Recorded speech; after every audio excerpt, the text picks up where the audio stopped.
नेपाल में जिस तरह से तस्वीरें दुनिया के सामने आ रही हैं, नेपाल की तस्वीरें, उसको लेकर पूरे दुनिया में एक चिंता का सबब है। नेपाल को लेकर हर कोई चिंतित है। नेपाल में जो एक अव्यवस्था इस समय देखने को मिल रही है, वायलेंस देखने को मिल रहा है, नेपाल जल रहा है और नेपाल में स्टेबिलिटी कैसे आएगी, इसको लेकर विश्व समुदाय तो चिंतित है ही। नेपाल इस समय दुनिया से कटा हुआ है। दुनिया का कोई भी देश ऐसा नहीं है जहां से हवाई सेवाएं इस समय नेपाल को जोड़ रही हों। हर देश नेपाल जाने वाली जो विमान सेवा है उसको कुछ समय के लिए टाल दिया गया है।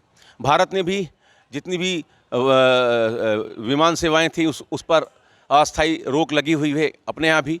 और इस बीच बनारस में 500 से ज़्यादा छात्र ऐसे हैं जो नेपाल के हैं, बनारस में रहकर अध्ययन कर रहे हैं। इस समय हम संपूर्णानंद संस्कृत विश्वविद्यालय में हैं और उसके छात्रावास में, अंतर्राष्ट्रीय छात्रावास में हैं। नेपाल से जुड़े हुए कई छात्र हमारे बीच में हैं। तो जब एयर सर्विस रोक दी गई है और नेपाल से जो तस्वीरें आ रही हैं उससे लोग विचलित हो रहे हैं। 19 से ज़्यादा छात्रों की मौत हो गई गोलीबारी में और उसके बाद सरकार को जिस तरीके से अपदस्थ किया गया, सबने इस्तीफ़ा दिया। अब वहाँ राष्ट्रपति के नेतृत्व में आर्मी रूल है। तो पहले तो अपना परिचय दे दीजिए। हमारा नाम संतोष भट्ट है। हम नेपाल के सुदूर पश्चिम प्रदेश से डडेलधुरा जिला के निवासी है। वर्तमान हम 2-3 साल से यहाँ बनारस में अध्ययनरत छात्र है। अब छोलिया हो या लोबिया, सफेद चने या काले चने, सब कुछ मजेदार बने। तो एक तो जो नेपाल में घटना घटी, चूँकि यूथ जेन जेड का ये मूवमेंट है ना।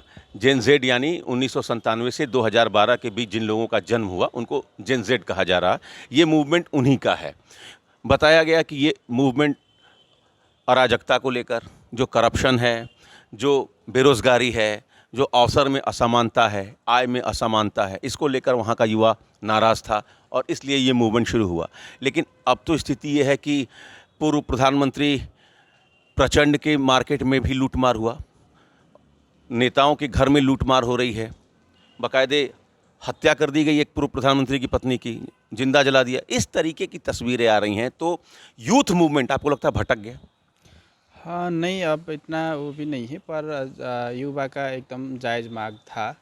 नेपाल में जो विगत काफ़ी सालों से करप्शन हो रहा था और जो सरकार एकदम वार्ता में आने के लिए बातचीत वो नहीं सोच रहा था, उस विषय में जो हो रहा था उसी के विरुद्ध जो युवा ने आवाज़ उठाया था, उसका जब सरकार ने दमन किया तो वहाँ से वो जो आंदोलन था वो उग्र बन गया।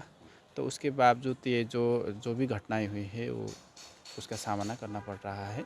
और साथ में लगता है कि उसमें जो आंदोलनकारी थे उसमें कोई उग्रपंथी वो लोग भी अपना राजनीतिक रोटी सेक रहे हैं। राजनीतिक रोटी सेक रहे हैं और जो सरकारी भवन है उसमें तोड़फोड़ करने के लिए, जलाने के लिए वो भी थोड़ा शायद कर रहा है, ऐसा लगता है। ये तो गलत है तस्वीर ना। ये तो गलत है, ये करना नहीं चाहिए।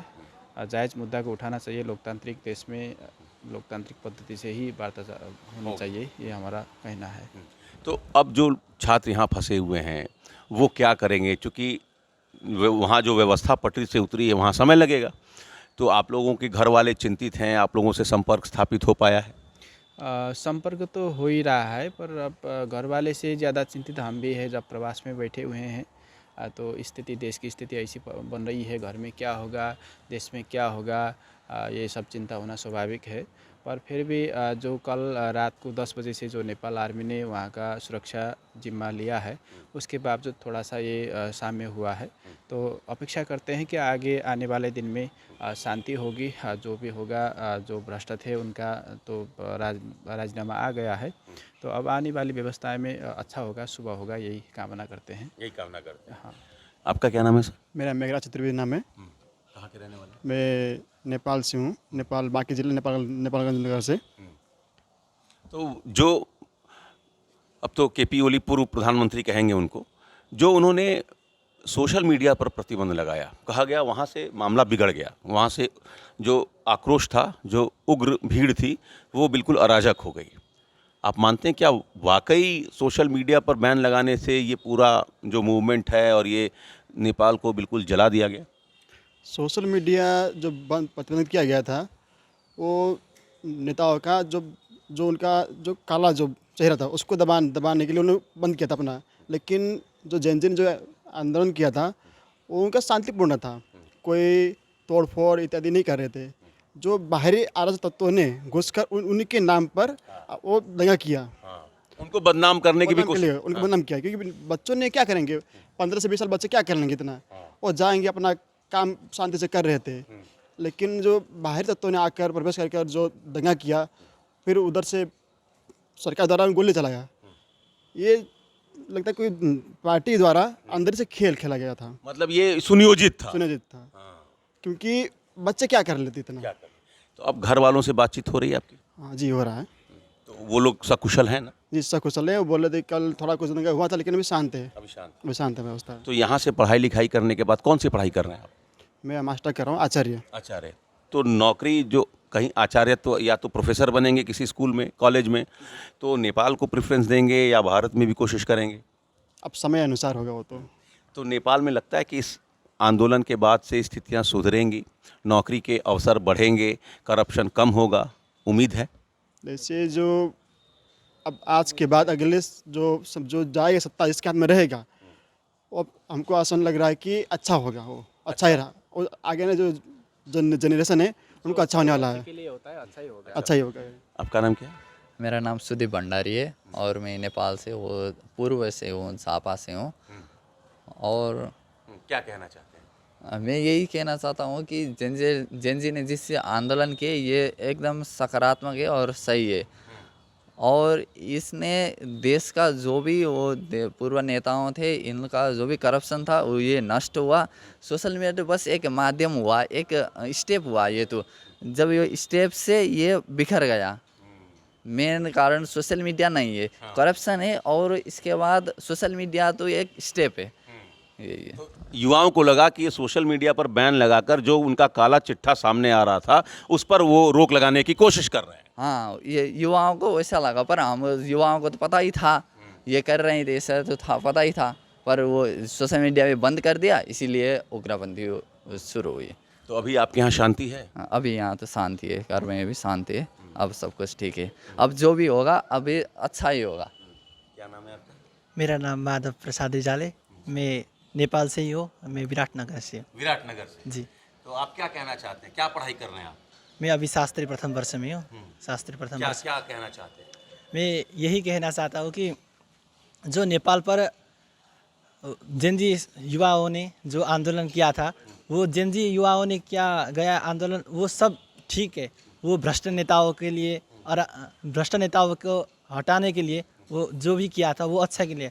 लेकिन बीच में जो अराजक तत्व घुसकर वो जो आंदोलन को बृहत रूप से भड़काने के प्रयास किया था, वो भड़काने के प्रयास करने से वो जो सार्वजनिक संपत्तियां थे, जो भी पुरातन काल से लेकर आज तक जो संरक्षित किया हुआ था, वो सब को वो जला रहे हैं। इसमें वो राजनीतिक और वैदेशिक जो विदेश के उसका भी हाथ हो सकता है। या ठीक है, अभी घर में सब ठीक है? अभी तो सब ठीक है। आप लोग यहाँ ठीक हैं, आप तो ठीक ही हैं, है ना? ठीक। तो आप लोग फोन पर बातचीत कर रहे हैं? जी, सब कुछ सकुशल है? सब ठीक, आने वाला समय ठीक होगा? ठीक है। क्या नाम है आपका? मेरा नाम शंकरराज तिमिल सिन्हा है। हाँ। मैं सुर्खेत से हूँ, सुर्खेत डिस्ट्रिक्ट से, नेपाल में। क्या कहना चाहते हैं आप? जो भी जेनजी युवाओं ने किया है वो एकदम सकारात्मक आंदोलन हुआ है।